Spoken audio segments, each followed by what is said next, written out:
بسم الله الرحمن الرحيم وبه نستعين. الحمد لله رب العالمين والصلاة والسلام على سيد المرسلين وعلى آله وصحبه أجمعين ومن تبعهم بإحسان إلى يوم الدين. أعوذ بالله من الشيطان الرجيم. بسم الله الرحمن الرحيم. يا أيها الذين آمنوا لا تتخذوا بطانة من دونكم لا يألونكم خبالا ودوا ما عنتم قد بدت البغضاء من أفواههم وما تخفي صدورهم أكبر قد بینا لکم الآیات ان کنتم تعقلون. محترم حضرین، ولا اور برا کا مسئلہ زیر بحث ہے، اور یہ جیسا کہ کل کے درس میں مصنف کے بیان میں گزرا کہ یہ انتہائی اہم اور عظیم الشان مسئلہ ہے. اسے علماء اور بعد کے علماء نے عقیدے کے ایک بنیادی مسئلے کے طور پر اپنی کتابوں میں ذکر کیا ہے، لیکن شیخ نے آگے کہا کہ یہ موضوع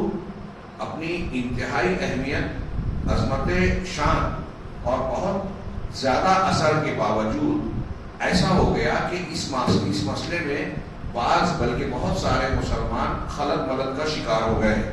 چنانچہ ان کے نزدیک ولا اور برا کا مسئلہ، دوستی دشمنی کس بنیاد پر رکھی جائے، یہ مسئلہ مختلط ہو گیا، گڑمڑ ہو گیا، اور ان کے موقف الگ الگ ہو گئے. خاص طور سے آج کے زمانے میں جبکہ بہت سارے بدعتی اور اہل اہوا خواہش پرست لوگ ولا اور برا کے مسئلے کو اپنے غلط افکار اور حزبیت پسندی، حزبیت یعنی جماعت سے الگ ہو جانا، الگ گروہ بنانا، پارٹی تنظیم بنانا، اس کے غلط مقاصد کو استعمال کرنے کے لیے، اپنا کام نکالنے کے لیے ولا اور برا کے موضوع کو اپنے لیے بہت سازگار سمجھتے ہیں. اور اس زمانے میں ولا اور برا کے مسئلے کا استعمال بہت سے لوگ بغیر کسی علمی دلیل کے اور قرآن و سنت کے نور اور روشنی کے اسے استعمال کیے جا رہے ہیں. اس سلسلے میں غلط مفاہیم پیش کرتے ہیں. نتیجے میں بہت سارے مسلمانوں کو بہت بڑی حیرت میں مبتلا کر رکھا ہے، عظیم الشان گمراہیوں میں ڈال رکھا ہے. اور آج کل ہم جو کچھ مسلمانوں کے بارے میں سنتے ہیں بعض مسلم ممالک میں اور کچھ دوسرے مقامات پر، کہ وہ اپنے ہی ہاتھوں سے، مسلمان اپنے ہی ہاتھوں سے کچھ مسلمانوں کی جان لیتے ہیں، دھماکے کرتے ہیں، گولیوں کا نشانہ بناتے ہیں. یہ سارے واقعات دراصل اس عظیم مسئلے کے سلسلے میں غلط مفہوم کو اختیار کرنے کا نتیجہ ہے. اور اس سے جڑے ہوئے جو دوسرے مسائل ہیں ان کے تعلق سے بھی غلط فہمی کا نتیجہ ہے. چنانچہ یہ کہہ رہے ہیں کہ آج ہم اپنے ملک میں، یہ عرب کے ہیں، سعودی عرب کے، ہم اپنے ملک میں جو شرور اور فتن دیکھ رہے ہیں، اللہ تعالیٰ ہمیں ان سے محفوظ رکھے. تو ہم یہ دعا کرتے ہیں کہ اللہ تبارک و تعالیٰ اس ملک کے ولاد یعنی جو عمرہ ہیں، حکام ہیں، اور اس کے دین کو، یہاں کے باشندوں کو ان شرور اور فتن سے محفوظ رکھے. یہ شر اور فتنے جو عالم اسلام میں مسلم بستیوں اور معاشروں میں پھیل رہے ہیں، یہ دراصل اتباع رسول کے سلسلے میں خلل کا نتیجہ ہے، اور اس اتباع میں بطور خاص ولا اور برا کے مسئلے میں غلط فہمی اور خلل خامی کا نتیجہ ہے. چنانچہ مسلمانوں کی ایک بہت بڑی جماعت، بلکہ جماہیر کثیرہ کا لفظ استعمال کیا، عمومی طور سے بہت سارے گروہ اس باب میں گمراہ کن دعوتوں کے پیچھے چل پڑے ہیں. نوجوانوں کی جماعت ہمارے ملک میں، کہیے کچھ تنظیمیں آپ اپنے ادھر دیکھتے ہیں جو شیلی جذباتی یہاں پہ کرناٹک میں بھی ہے، دوسرے ریاستوں میں بھی پائی جاتی ہیں. مسلمانوں میں کچھ ایسے گروہ پائے جاتے ہیں یہاں، اور بعض دوسرے مسلم ملکوں میں الگ الگ ناموں سے پائی جاتی ہیں جہاں جذباتی بات کی جاتی ہے. ایک مسلمان کو کسی گناہ کی وجہ سے ان کو کہتے ہیں کہ یہ کافر ہو گیا، اب ان سے دشمنی کرنا اسلام کا تقاضا ہے، اور ان کو گولیوں کا نشانہ بنا دیا جاتا ہے. داعش اور اخوانی تحریکی مختلف قسم کی تنظیمیں جو عالم اسلام میں مشہور ہوئی اور حقیقت میں دشمنان دین کا اعلی کار اور ان کے مددگار بنے، یہ دراصل ان کو جو عوام کو یا نوجوانوں کو جو پٹی پڑھائی جاتی ہے اور گمراہ کیا جاتا ہے، وہ ولا اور برا کے مسئلے کی غلط باتیں بتائیں، غلط مفہوم بیان جاتا ہے. چنانچہ اس سلسلے میں مسلمانوں کے مواقف بہت الگ الگ ہو گئے. چنانچہ بعض مسلمانوں کو آپ دیکھیں گے کہ ان کے یہاں ولا اور برا کا مسئلہ سرے سے ختم ہی ہو گیا ہے، وہ جانتے ہی نہیں ہیں۔ چنانچہ ان کے یہاں ہم دیکھتے ہیں کہ ایک مسلمانوں سے جو جیسا تعلق رکھتے ہیں ویسا ہی غیر مسلمین سے رکھتے ہیں، اور کہیں کہیں ہم دیکھتے ہیں، بلکہ میں یہ کہوں کہ بعض مقامات پر تو ایسا نظر آتا ہے کہ مسلمانوں کے مقابلے میں غیر مسلموں سے ان کا تعلق زیادہ بہتر ہے۔ کفار و مشرکین سے اچھا تعلق رکھیں گے اور مسلمانوں سے برا تعلق رکھیں گے۔ ایسے لوگ ظاہر سی بات ہے کہ ولا اور برا سے کے مفہوم سے ناواقف ہیں، اور اسی طریقے سے ایک دوسرے پہلو سے کہہ رہے ہیں کہ آپ پائیں گے کہ بعض لوگوں نے دوسرے پہلو سے اس سلسلے میں بڑی کوتاہی برتی ہے۔ چنانچہ فلا تجدہ، چنانچہ اس کے نزدیک، وہ ایسے شخص کے نزدیک جس نے تفرید کی، مسلمان جو اتباع کتاب و سنت کرتے ہیں اور وہ مسلمان جو اہل احوا ہیں، بدعتی ہیں، خرافات میں مبتلا ہیں، ان کے درمیان وہ کوئی فرق نہیں کرتے۔ اہل سنت جو سنتوں کی پابندی کر رہے ہیں، اہل حق ہیں، ان سے ان کا تعلق اور اہل بدعت دونوں سے ان کا تعلق یکساں ہے۔ بلکہ آگے شیخ نے کہا کہ کہیں کہیں تو یہ نظر آتا ہے کہ اہل بدعت سے زیادہ بہتر تعلق ہے۔ چنانچہ ہم دیکھتے ہیں کہ وہ اہل بدعت کی تعریف کرتے ہیں، ان کے خلاف اگر کوئی بات کہی جائے تو وہ غیرت کا مظاہرہ کرتے ہیں اپنے زعم کے مطابق، اور ان کا دفاع کرتے ہیں، اور اس کے مقابل اہل سنت والجماعت اور اہل حق کو برا بھلا کہتے ہیں، ان پر طعن و تشنیع کرتے ہیں۔ کل کے درس میں میں نے تھوڑا سا اشارہ کیا تھا، عالمی سطح پہ آپ دیکھیے کہ سعودی عرب کو بہت سارے مسلمان نشانہ بناتے ہیں، اس کے بالمقابل ایران کی تعریف کرتے ہیں۔ دونوں کی تاریخ، دونوں کا کردار آج بھی دیکھیے اور تاریخی دور سے بھی دیکھیے تو بالکل صاف نظر آئے گا کہ سعودی مملکت سعودی عربیہ مملکت توحید ہے، کتاب و سنت کی حکمرانی ہے۔ پورے روئے زمین پر آج وہی ایک ملک ہے جہاں دستور کی حیثیت سے قرآن و حدیث کو فوقیت حاصل ہے۔ میں یہ نہیں کہتا کہ وہاں خامیاں نہیں ہیں، یہ بھی نہیں کہتا کہ وہاں غلطیاں لفظشیں نہیں ہوتی، یقیناً ہوتی ہے اور انسانی بشری معاشرے میں ضرور ہوگی، لیکن ہم ان کی ان غلطیوں پر جو اخلاقی ہیں یا کچھ ایسی چیزیں جو ہمیں دور سے دکھائی دے رہی ہے غلطی ہے، لیکن ان کے پیچھے ہو سکتا ہے معقول وجوہات ہو، ایسا امکان ہوتا ہے، ان پر ہم بھرپور تنقید کریں، سوشل میڈیا پر سرگرم رہیں، ان کو بدنام کریں اور یہود نصارہ کے منشا کے مطابق مسلمانوں کو ان سے بدزن کریں، دور کریں، ان کا مددگار بننے کی بجائے ان کا مخالف بنا دیں۔ اس کے بالمقابل ایسے لوگ جو یہود و نصارہ کا اعلی کار بنتے ہیں، جیسے ایران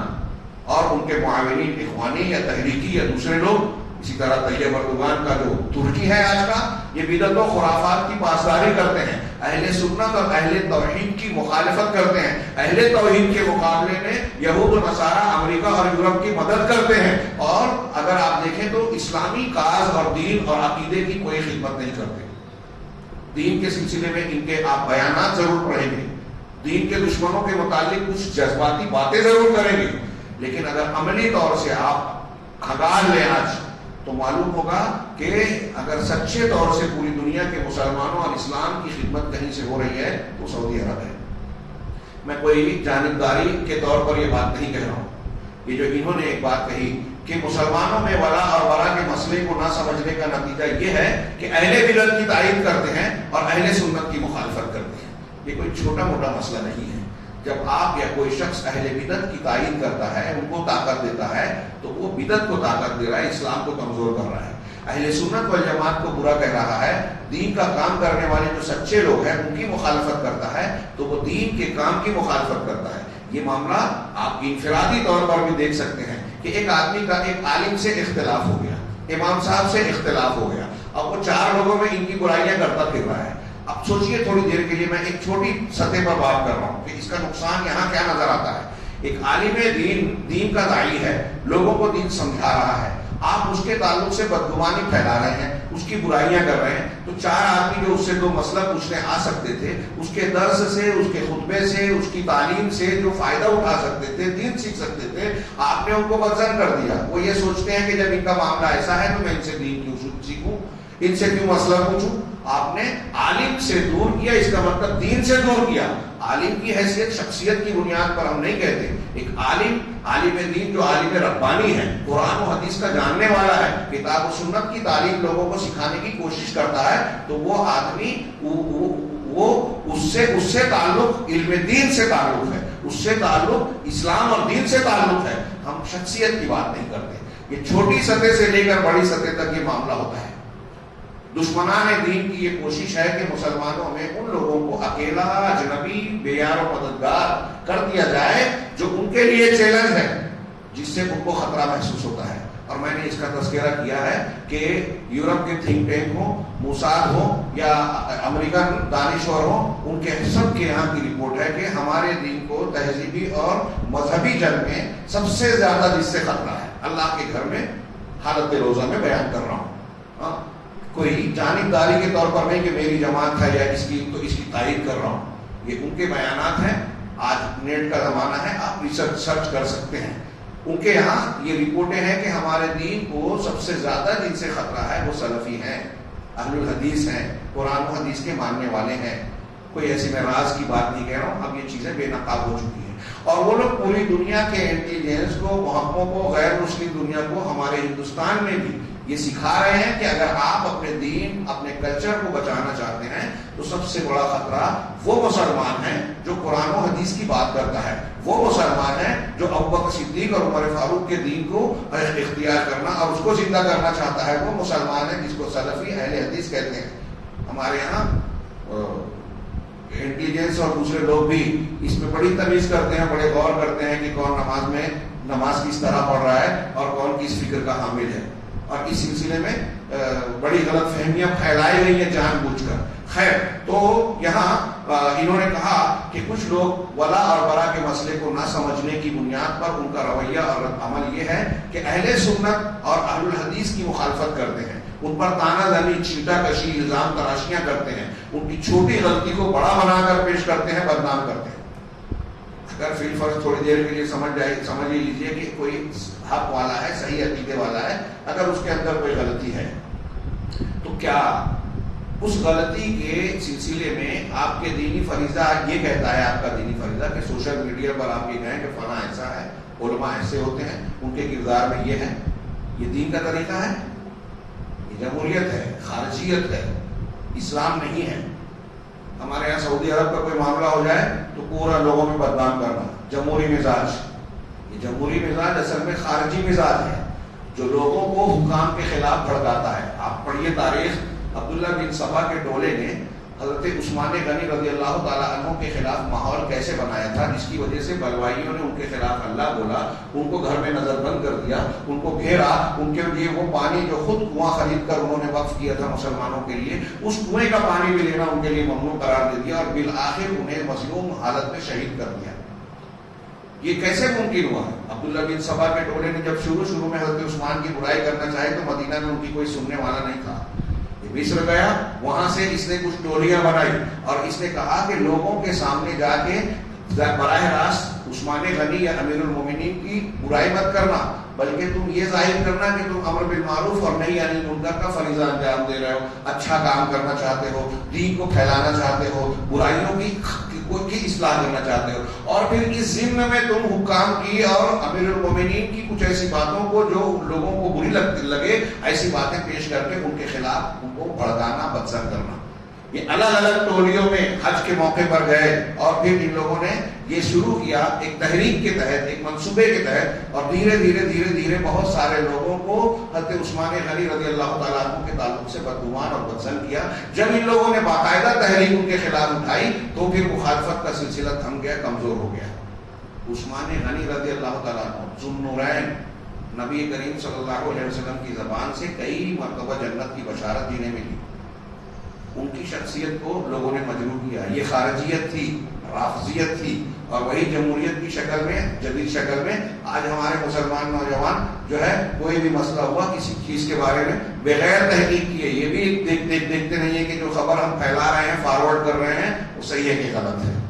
خیر، تو نتیجہ یہ نکلتا ہے اہل سنت والجماعت کی برائی کرتے ہیں اور پھر ان پر الزام تراشی کر کے خوش ہوتے ہیں. ایسا سمجھتے ہیں کہ ہم نے بہت بڑا کام کیا، ان پر جو ہے الزام لگاتے ہیں، ان کے عیب جوئی کرتے ہیں، لوگوں میں ان کی برائیاں کرتے ہیں، اور یہ مسئلہ ولا اور برا کے قضیے میں بہت بڑا خلل ہے.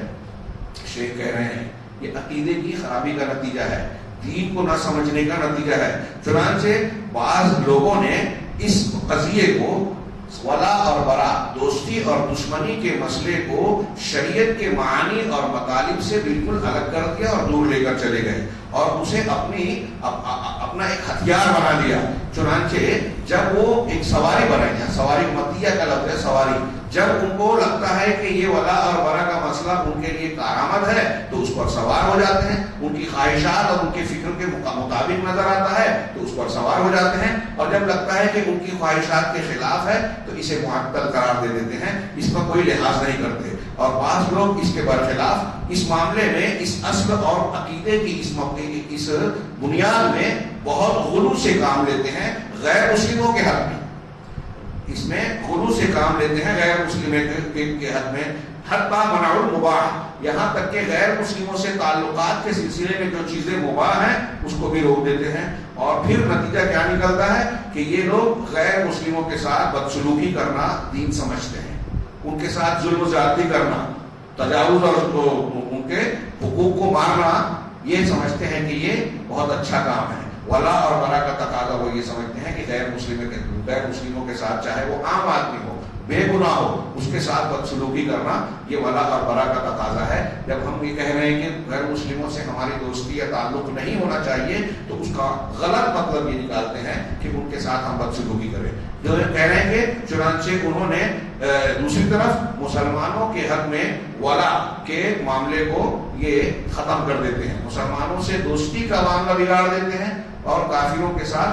غیر مسلموں کے ساتھ زیادتی کرتے ہیں. یہ سب کے سب خواہش پسندی اور شبہات کا نتیجہ ہے اور صحیح دین کی صحیح سمجھ سے محرومی کا، وہ صحیح سمجھ جو اللہ کی کتاب اور رسول اللہ صلی اللہ علیہ وسلم کی سنت سے ہمیں ملتی ہے کہ اس معاملے کا صحیح مفہوم کیا ہے، اسے نہ سمجھنے کے نتیجے میں یہ سب ہوتی ہے. چنانچہ مناسب ہے کہ ہم اس مسئلے کو سمجھیں، شیخ کہہ رہے ہیں، اور اس مسئلے پر یوں ہی سرسری طور سے تیزی سے نہ گزر جائیں. لہذا کیونکہ یہ بہت عظیم مسئلوں میں سے ہے، بلکہ ضروری ہے کہ ہم اس مسئلے کو اچھی طریقے سے سمجھیں، اس پر غور و فکر کریں اور اس بارے میں سلف کا،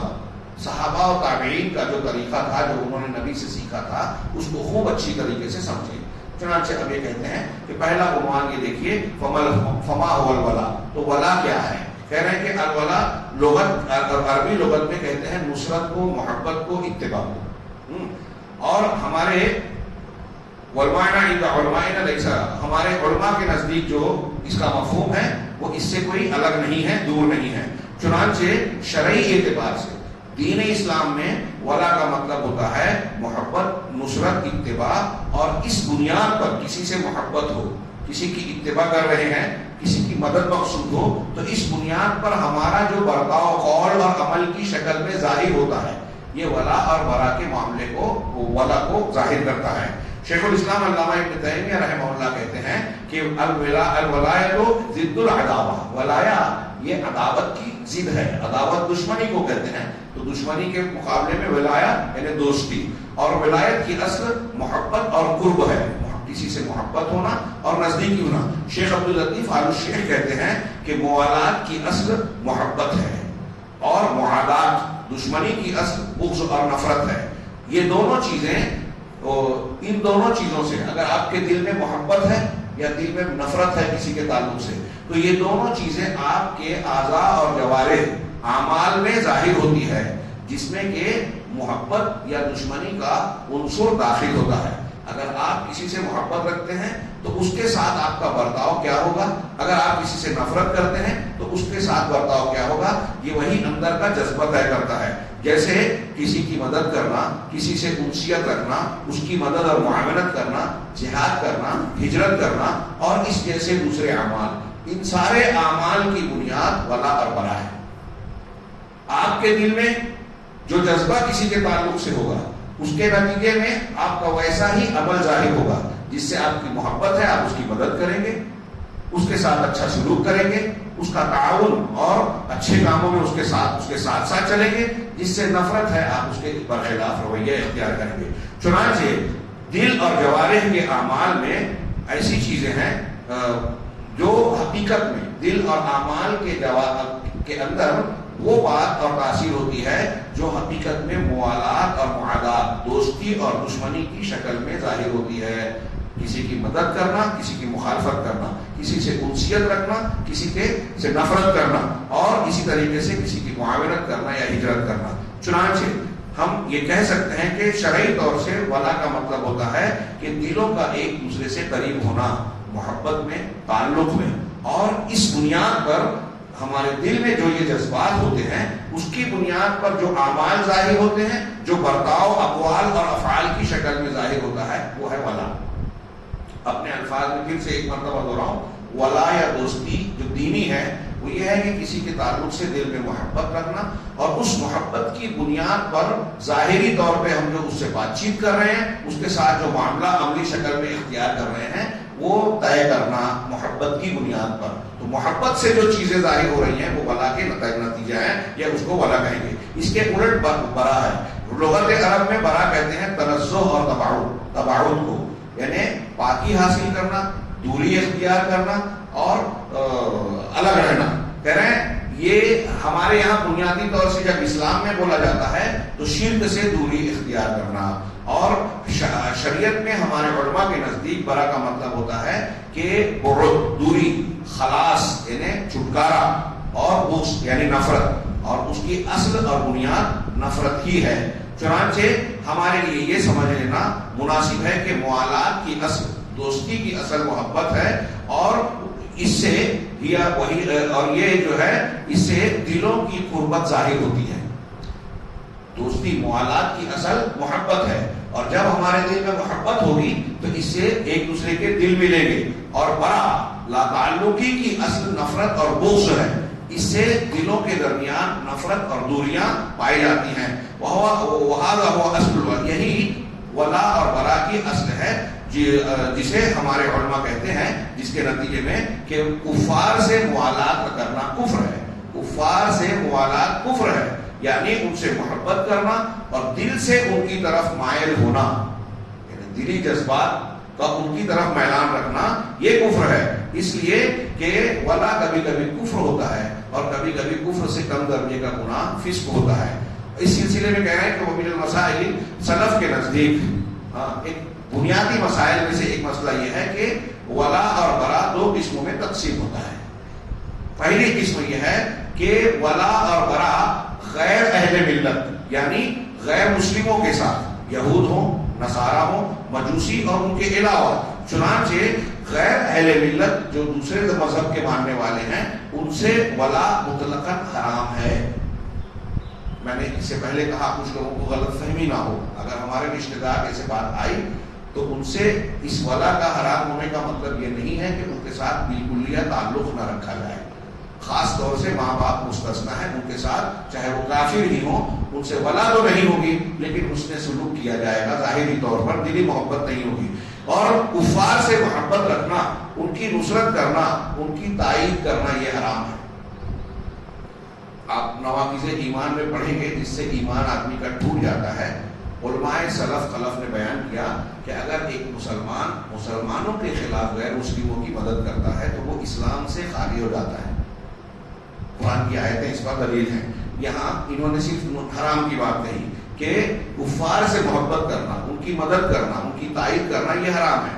اور ان سے برا اور لا تعلقی اختیار کرنا مطلقاً واجب ہے، فرض ہے. اور کسی مسلمان کے لیے جائز نہیں ہے کہ وہ غیر مسلم سے موالات کرے. ولا یجتمع فی الکفار، اور کفار کے سلسلے میں ولا اور برا دونوں چیزیں اکٹھا نہیں ہو سکتی کہ آپ ولا بھی رکھیں اور برا بھی کریں، بلکہ یہاں کافروں سے خالص طور پہ برا یعنی لا تعلقی اختیار کی جائے گی. اللہ عز و جل نے مومنین سے کو منع کیا ہے، اس کو سختی سے روکا ہے کہ وہ کفار سے دوستی گاٹھیں، ایسی دوستی جس میں محبت ہو، بھائی چارہ ہو، نصرت ہو، اور انہیں اپنا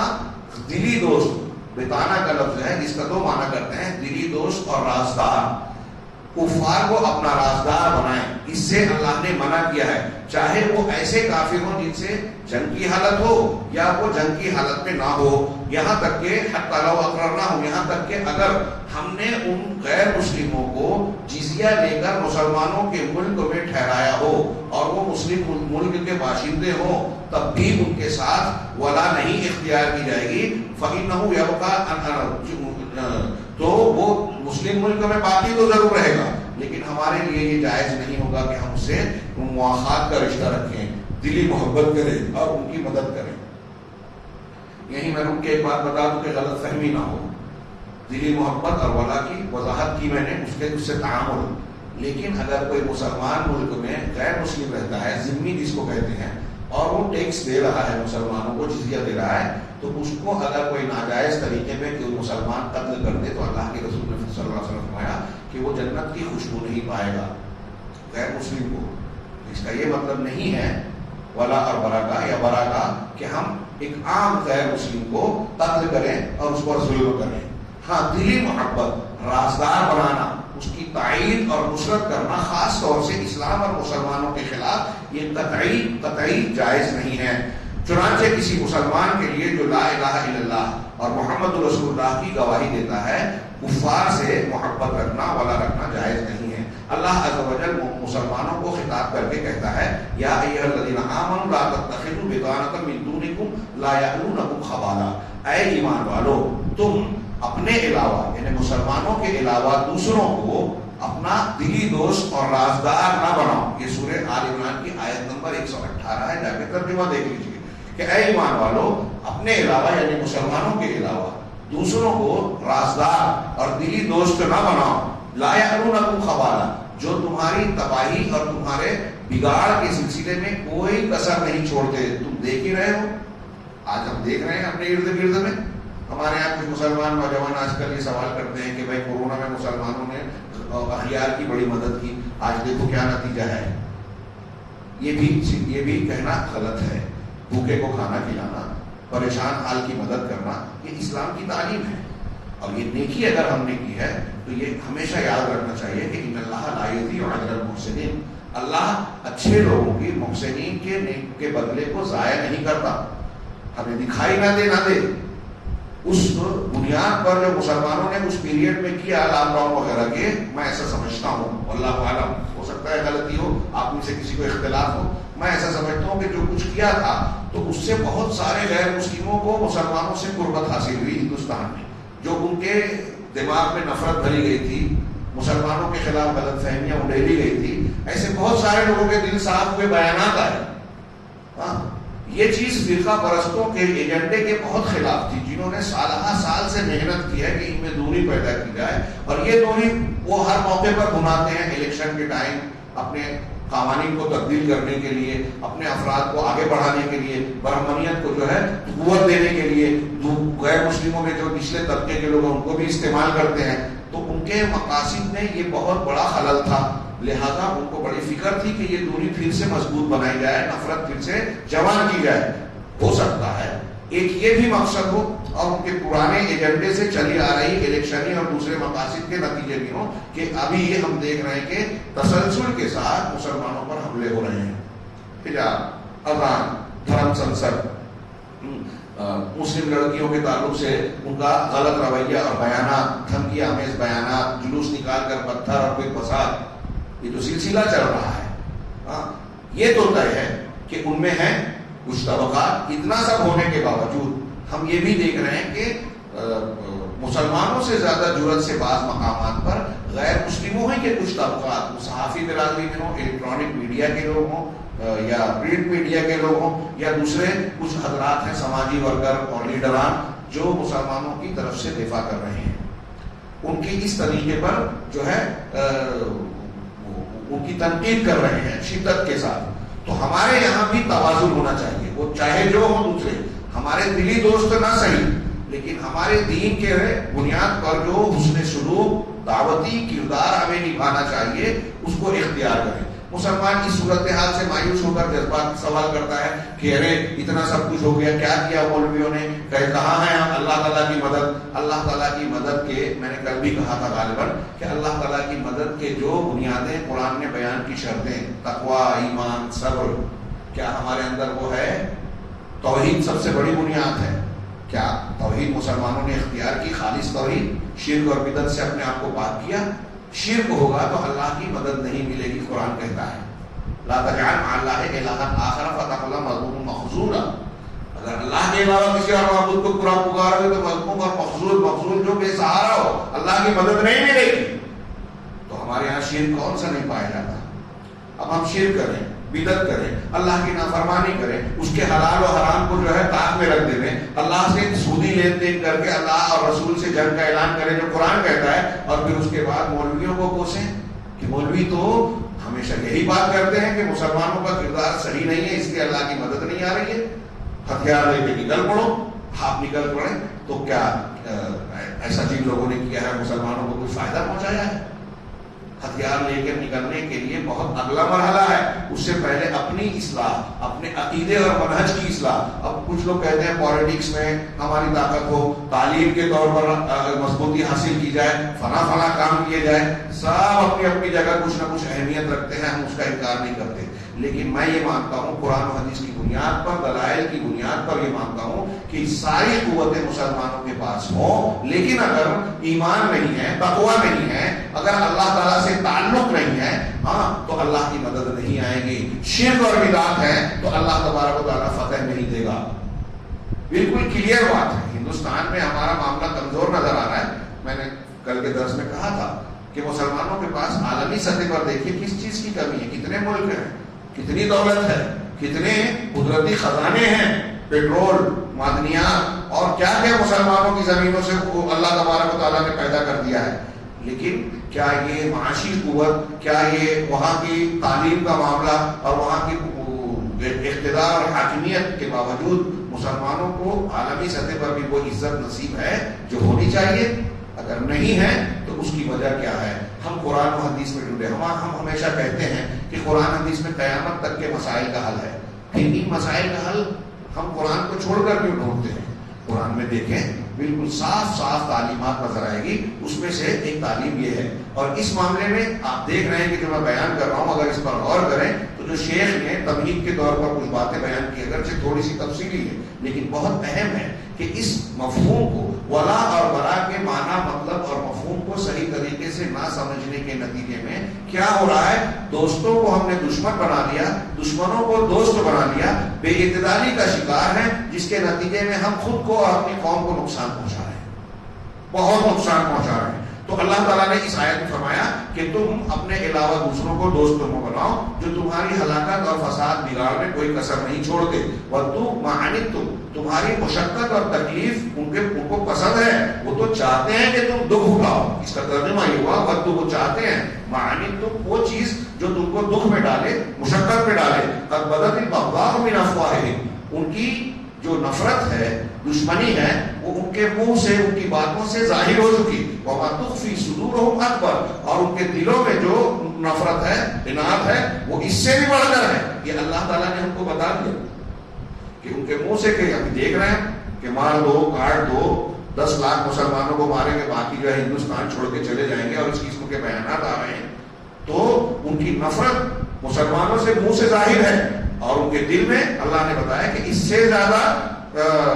بغضا اور نفرت ہے۔ قد بینا لکم الآیات، ہم نے تمہارے لیے آیتوں اور نشانیوں کو بالکل کھول کھول کر بیان کیا۔ ان کنتم تعقلون، اگر تم سمجھ سکتے ہو تو غور کرو۔ اس عظیم آیت میں اللہ تبارک و تعالیٰ نے مومنوں کو منع کیا کہ وہ اپنے علاوہ لوگوں کو اولیاء یعنی دوست اور اپنا قریبی بنائیں بغیر کسی جو غیر اہل ملت ہیں، غیر مسلم ہیں۔ چنانچہ کسی مسلمان کے لیے کسی غیر مسلم کو خلیل اور صفی یعنی قریبی دوست، دلی دوست جس سے دلی تعلق کو بنانا جائز نہیں ہے۔ اور اللہ تبارک و تعالیٰ نے مسلمانوں کو بتایا کہ کفار کس طریقے سے مسلمانوں کے تعلق سے دل میں غش، دھوکہ دہی، فریب اور چھل رکھتے ہیں، کس طریقے سے مسلمانوں سے خیانت کا برتاؤ کرتے ہیں اور ان کے چھپے ہوئے حال بھی کیا ہیں اور کھلے ہوئے حال بھی کیا ہیں، اس کی طرف اشارہ کیا۔ حضرت ابن عباس رضی اللہ تعالیٰ عنہ کہتے ہیں اس آیت کے ضمن میں کہ مسلمانوں میں سے کچھ لوگ ایسے تھے جو یہود کے کچھ لوگوں سے تعلق رکھتے تھے، مواصلات رکھتے تھے، اس لیے کہ ان کے یہاں، ان کے اور یہودیوں کے یہاں پڑوس تھا، اور جاہلیت کے زمانے میں ان کے باہمی تعلقات تھے۔ جاہلیت میں یہودیوں سے کچھ ان کے رشتے تعلقات تھے، چنانچہ ان کے اس بنیاد پر یہودیوں سے جب وہ اچھا معاملہ رکھتے تھے اور ان سے نرمی کا برتاؤ کرتے تھے تو اللہ عز و جل نے ان کے سلسلے میں قرآن کی یہ آیت نازل کی اور انہیں منع کیا اس بات سے کہ وہ باطنی طور پر، دلی طور پر ان یہودیوں کو اپنا دوست نہ بنائیں، اور ان کے تعلق سے اللہ تبارک و تعالیٰ نے خوف دلایا کہ یہ چیز ان کو فتنے میں ڈال سکتی ہے۔ یا ایھا الذین آمنوا لا تتخذوا بطانۃ من دونکم، جو ابھی آیت ہم نے پڑھی، حضرت ابن عباس اس کا شان نزول بیان کر رہے ہیں۔ اسی طرح اللہ تبارک و تعالیٰ نے فرمایا، یہ صرف دو آیتیں پڑھ کے درس کو سمیٹتے ہیں، اللہ تعالیٰ نے فرمایا یا ایھا الذین آمنوا لا تتخذوا اليہود والنصارى اولیاء،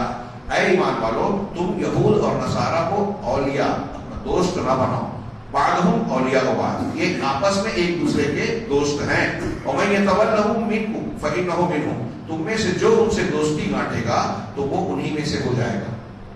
سورہ مائدہ جس کی تشریح ہم نے ابھی پڑھی تھی کل پرسوں،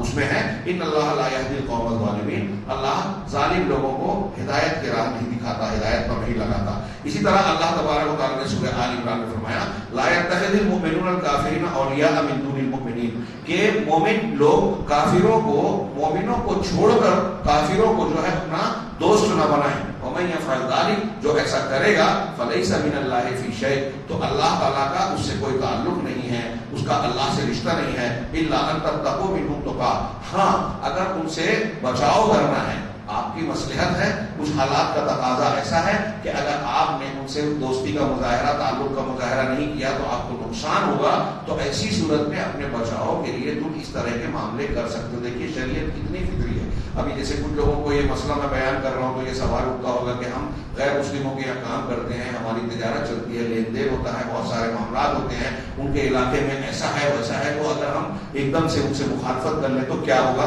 تو اللہ تعالیٰ نے اس کا بھی سولوشن اور حل دیا کہ اگر بچاؤ مقصود ہے، خطرہ ہے تم کو، تو پھر ان سے بظاہر تم تعلقات استوار کر سکتے ہو۔ وَيُحَذِّرُكُمُ اللَّهُ نَفْسَهُ، اور اللہ خود اپنے آپ سے تم کو ڈراتا ہے، بلکہ اللہ عز و جل نے مومنین پر حرام کیا کہ وہ کافروں سے موالات اور دوستی کاٹیں، چاہے وہ لوگوں میں اس سے سب سے زیادہ قریب ہو، جیسا کہ شیخ کے کلام میں اس سے پہلے گزر چکا۔ اللہ تبارک و تعالیٰ نے آگے ایک دوسری آیت میں ارشاد فرمایا، یہاں سے ہم مضمون جڑا ہوا ہے اور میں چاہتا تھا کہ یہ ایک صفحہ اور ہو جائے، لیکن وقت زیادہ ہو رہا ہے، ہم اس کو انشاءاللہ کل اور پرسوں کے درس میں اس مضمون کو پورا کریں گے۔ میں سمجھتا ہوں کہ جو کچھ ہم نے